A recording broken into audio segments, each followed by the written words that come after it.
Welcome back to another episode of the Draw Control podcast. On today's episode, I am joined by senior on the Cornell women's lacrosse team, Alexa Donahoe. In her lacrosse career, Alexa has played in 36 games and currently has 17 goals, 20 points, 17 ground balls, 11 caused turnovers, and 20 draw controls. Before college, Alexa earned USA Lacrosse All-America honors as a senior midfielder at White Plains High School and earned all league and all section honors in each of her final 2 years. And we're super excited to have her on today. So welcome to the Draw Control Podcast, Alexa. And how is everything going? It's going great. Thank you. Well, how was your summer and did you do anything interesting, whether it was on or off the field? My summer was great. I spent the summer studying for the MCAT, got to live at home, spend some time with friends and family. A few of my teammates were interning in the city, so got to spend some time with them as well. But yeah, can't complain. What's the MCAT, if you don't mind me asking? It's the medical college admissions test. Okay. I'm hoping to go to med school. Nice, nice. Well, I wish you all the best with that. I definitely could not take that test. I wouldn't do a good job at it. So, I'm No, sure you neither. would. Definitely not a test taker. That sounds horrible. Yeah. So what are some things that you've been working on lacrosse wise to get ready for fall ball and to get ready for the season coming up? Honestly, just been focusing on like wall ball shooting, getting all that tuned up and ready to go. But this summer I really got into hot yoga. So that was a nice little alternative and change up from the lifting and normal conditioning that we usually do. So yeah. I love hot yoga. That is like my Yeah. pride and joy. It's such like a good outlet to get away from like all of the contact sports and everything and just like Yeah. be in a hot room. It's so nice. Had a good set. now obviously you're a senior this upcoming season. So, have you thought about the type of leadership you want to bring towards a team? Would you consider yourself more of a vocal leader or lead by example type of player? I know I talked to Josie about this when I had her on the podcast a couple weeks ago. So, I don't know if you had anything to sort of add to the leadership role that the seniors want to have on the team. I think we're definitely a lead by example kind of class. But in terms of leadership for myself as an individual, really focusing on just like the midfield kind of leadership. We have really good representation in terms of our like offense and straight D and our goalies, obviously. But I think as a midfielder, it can be challenging just during practices and stuff. You're getting pulled one way, and then you only get half the coaching on one end before you have to switch up to the other side. So I think for me, I'm going to really try and be a good outlet for the underclassmen and the other midfielders because it's kind of a difficult position to navigate, but in my opinion, the best, get the best of both worlds. So, yeah. Exactly. How do you guys like work on that versatility in practice, especially as a senior helping out those younger players? We definitely have some times where we get to meet just kind of as a position group, ask all the questions that you might not have an opportunity to ask during practice, but we do often split time. And if we're doing like the same drill on both sides, one with an offensive focus, one with a defensive focus, the middies will split in half. Half you start there and there. So, just kind of getting a little bit of both, but not the full picture always. So, Yeah, yeah. absolutely.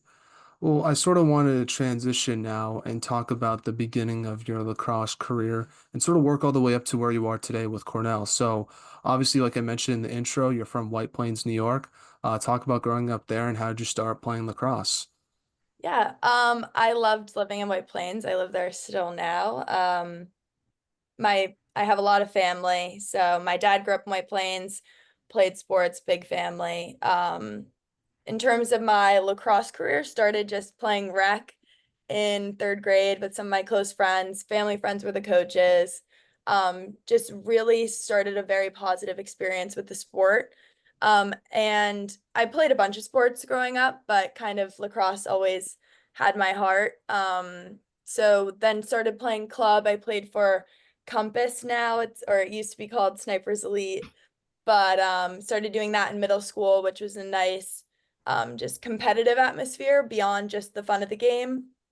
So really enjoyed that, and then played for White Plains and now I'm here. Nice, nice.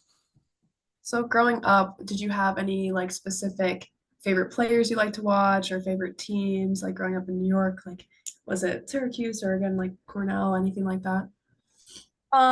Honestly, for me, I think my favorite like lacrosse era was just when it was the BC trio with Sam Apuzzo, Dempsey, and Kenzie Kent.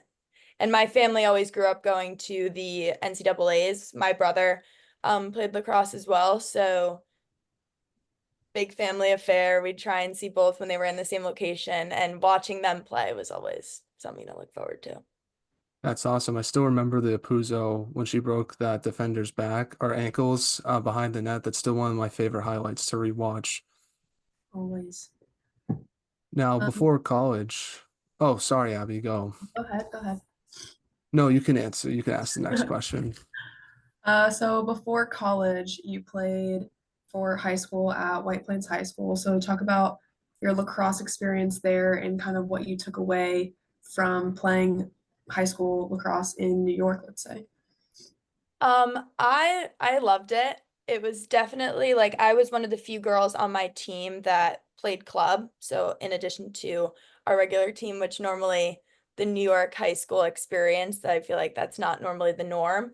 When you look at all these Long Island schools where Mhm. they have all recruit to A, B, C, D. So I was very fortunate to be recruited out of White Plains, but I think my biggest takeaway would just be like playing with people that like the skill wasn't always our strength, but just we had really wonderful team chemistry. Our coach was awesome. And just learning that you don't always like have to have the most technical skills and all of that to be able to be successful. And just I really enjoyed being a part of the team where like our will to win really took us far. So I would say that.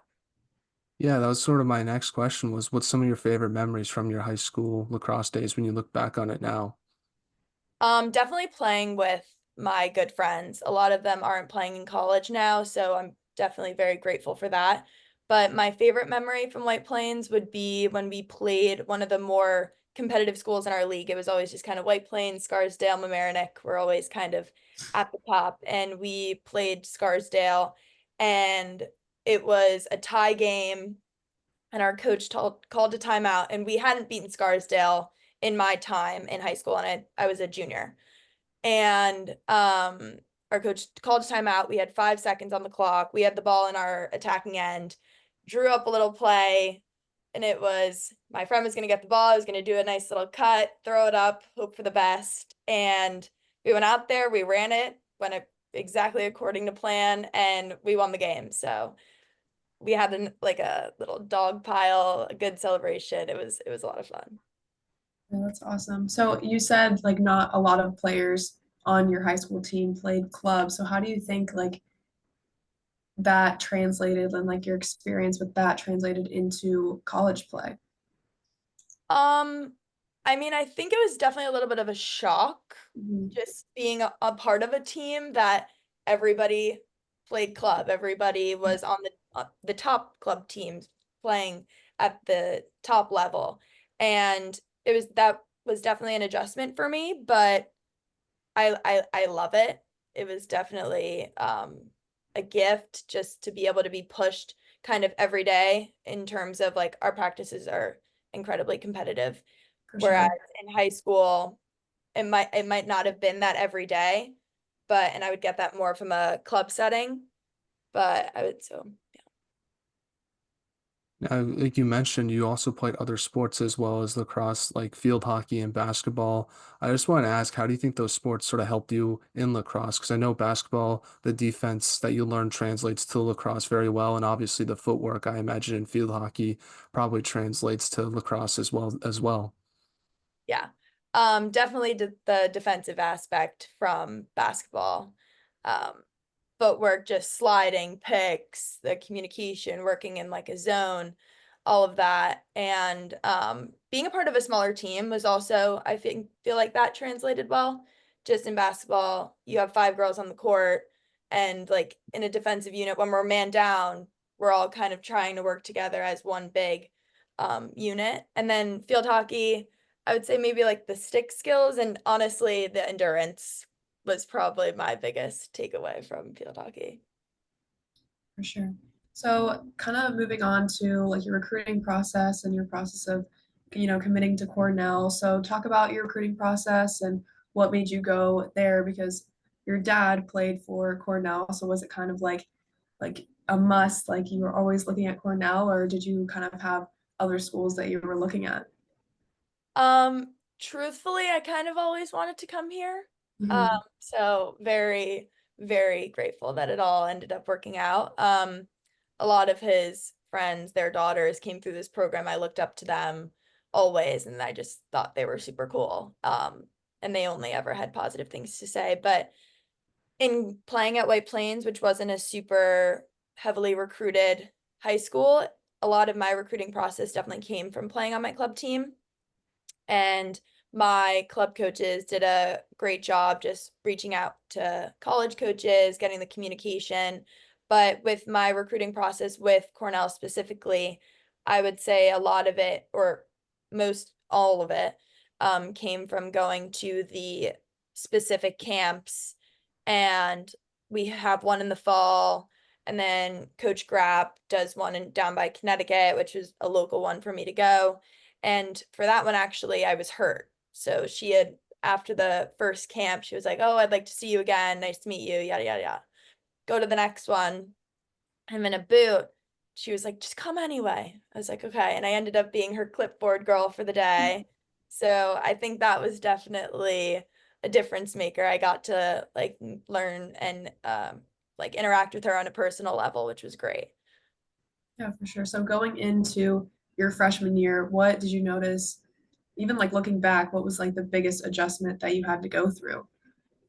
Well, I think I mentioned it before, just being a part of a huge team of just Yeah. incredible athletes, but also I think my mindset going into freshman year was kind of don't do anything wrong. Like just don't make a mistake. Don't just do your best, but don't do anything wrong. Whereas now I think I've kind of come to recognize that everybody does make mistakes and like that's okay. And you need to make mistakes and push yourselves and take risks in order to kind of be that next level player. So I would definitely wish I knew that as a freshman, but I would say that that would be the biggest adjustment. Now, you obviously play in the Ivy League. Now, what's it like being a part of the Ivy League as a lacrosse conference and just the competition you face each game? Because I feel like it's a very underrated conference with teams like yourself, UPenn, Princeton, and Harvard, just to name a few. Yeah, it's very competitive. It always is, but and I would actually say that it's gotten more competitive every year that I've been in college, which is really wonderful. We started off my freshman year, we made it to the Ivy tournament and are gonna go this year, but yeah, just the competition is incredible and just how talented of the athletes that we have, given a lot of our restrictions. We have limited hours when we're out of season, and they really push the academic aspect, which was one of the main reasons why I came here, was that kind of perfect balance. But in being able to be so successful, and like there have been teams, you mentioned Penn, Princeton, Yale, who have gone pretty far into the NCAA tournament, even though they're not out there mid-August starting practice from 8 a.m., whatever, 3 hours a day, 4 lifts a week, all that stuff. So I would say we, yeah, it's a competitive conference and we make the most of what we're given. When do you guys like officially start this year? Well, February 1st is our beginning, but we're doing fall ball Yeah, now. like when do you like start your 8 hour week practices? I guess is what I was trying to ask. Sorry. We are starting with the coaches next week, so we'll have 2 practices a week from Okay. there, and then we'll have 3 fall ball tournaments. That's awesome. That's awesome. Well, obviously, Cornell is such a great academic university. How have you learned to balance both lacrosse and academics at such a high level?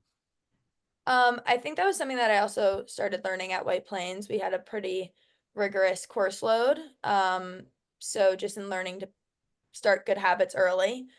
But definitely at Cornell, we have a wonderful support system, a lot of role models. Annie Thomas, she was a huge role model for me, just doing all the pre-med courses and telling you like don't take all these classes at one time, or when we're in season maybe try and do this. Um, but yeah, just all the support that we have is really wonderful and helps us get through.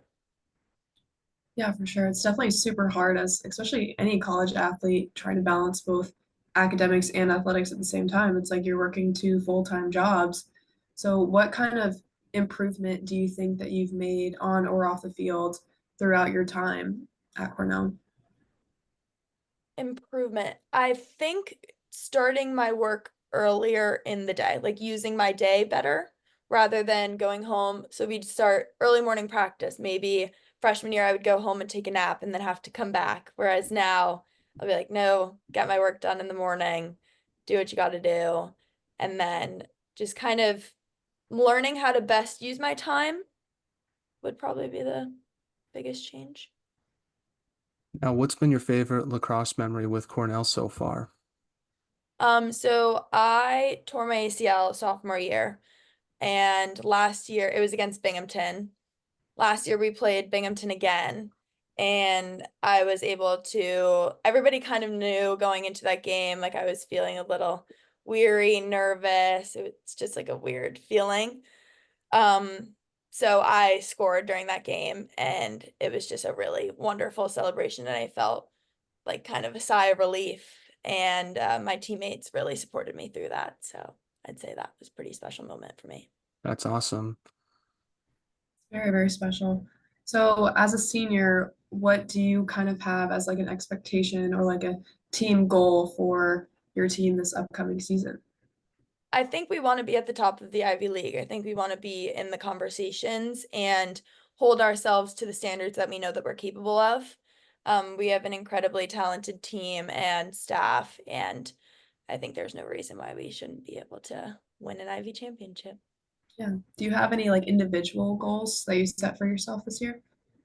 I think I would like to have an equal impact on both sides of the ball, and it's very difficult to do as a midfielder, I find often, but and I'm definitely from that basketball background, a more defensive girl at heart, but just trying to do that. Yeah. I did want to ask you one random question before we got to the non-lacrosse segment, because I'm a huge fan of sports photography and I always like looking at good lacrosse photos every time they come across my feed. And I really want to ask you, there's this photo of of you scoring a goal against Penn State with the defender lying in the background. I want to ask you, would you consider that your favorite lacrosse picture of yourself? And is there any backstory behind that? Because I just thought that was a really cool photo. And based on the comments, I think a lot of your friends liked it as well. Yeah. Honestly, yes, I would say that's my favorite photo, definitely from Cornell. And backstory was we were playing a very tight game with Penn State. We got down a little bit going into the fourth quarter, and we scored, I think it was like 5 goals in 7 minutes, like something like kind of ridiculous. So that was one of them. And I was just streaking down the middle. Kylie hit me. And so that's who I was pointing to. But yeah, that was a pretty cool photo. That's awesome. That's awesome. Well, let's now move on to a segment I like to call Five Questions that have nothing to do with sports. And the goal of the segment, Alexa, is to hopefully get to know you a little bit more off the field. So first one is if there was a movie made about your life, who would you want to play yourself? Yeah, this was a tough one. I'd say I think Mila Kunis. I like her as an actress. I think she's funny. I think she'd do a good job. That's a good answer. Next one is what is the most interesting thing you've read or seen this week? Most interesting. Um, we rewatched the Love Island recoupling this year, and that really threw me for a loop. So I would say, Definitely. Took everyone for a loop for sure. yeah, I did not, I don't know what Love Island is, so I unfortunately can't comment on that. watch it. I should, I should. I watched The Bachelorette on Monday night, so I feel like I got some of my reality TV fix in from that. Oh, that was a brutal finale for sure. Oh yeah, I feel bad for Jen, and I'm not a big fan of Devin, like I assume most people No, are. absolutely not. So next question is, every time I had a Cornell women's lacrosse player on, they always say Hillary Hoover has the best style off the field. But now that she's no longer on the team, I want to ask you which player on the team has the best off the field style. I think I'm gonna go Maggie Pons. She has really cool clothes. Like Nice, nice. she like thrifts occasionally, always has like a cool sneaker. So yeah, I'll go Maggie Pons. Now, if you could play a game with any professional sports team in the world, who would you pick? I think I'd say the US women's national team for soccer. I'd never really played soccer very much, but I think they just seem really awesome, and that would be a good time. That She's would be. very cool to watch, I will say. Yes. And then last non-lacrosse question I had for you, Alexa, was what's been your favorite class you've ever taken at Cornell? Favorite class I've ever taken at Cornell. I'm currently enrolled in wines and vines, so That's that's a awesome. pretty Cornell class, and I'm liking it so far. So Do you get to actually taste the wine or are you not every allowed to class, since oh, nice, nice. Do you have to be over 21, I assume, to do it I though? think you're supposed to be. I am, Okay, but yes. awesome. That sounds like a Yeah, fun class. yeah, It's like a fun class. yeah. Okay, so back to some lacrosse questions now. What is something that we can do to grow the game of lacrosse across the board? I think just educate people better, especially just because I think people are hesitant to watch women's lacrosse games because they're like, what are all these whistles? What's going on? Like it's hard to follow. So I think, and I'm not sure how to necessarily go about that, but just in educating people on like what the rules are during the announcing, I think almost like when um people are commentating the games, just being like, oh, she's on the 8 meter, she got fouled in the eight, like something like that, just to for the new people watching and trying to learn the sport. I think that could help. Especially with the rules changing every single year. It's even for a player, it's so hard to follow. So I definitely think education on that was definitely one way to grow the game. So what advice would you give a younger lacrosse player, or even if you're speaking to like your younger self, what advice would you give to them to who want to play in college or who are aspiring to be in your position? I think just always remember why you love the game. And a few of my teammates have now like transferred to Clemson for their fifth and sixth years. And they have something in their locker room and it's like play for her. And it's a picture of a little girl. So I think just throughout from beginning to end, just have fun and love the game. And if you have a coach that maybe you don't love, remember that you love the game and why you just enjoy playing it so much. Well, Alexa, do you have any, oh, sorry. Go ahead. Uh, do you have any shout outs you want to give to any of your teammates, family members, and friends? And who should we have on the podcast next? I think just my whole team. They're awesome. I love them. My family. And I think we should, or you guys should have Kylie Gilbert. Nice. Well, Alexa, I just want to say thank you so much for coming on our podcast. We really appreciate your time. We think you're a great player, but an even better person. And this was super fun getting the chance to learn more about your career and get to talk with you today. Yeah, thank you so much for having me. I had a great time.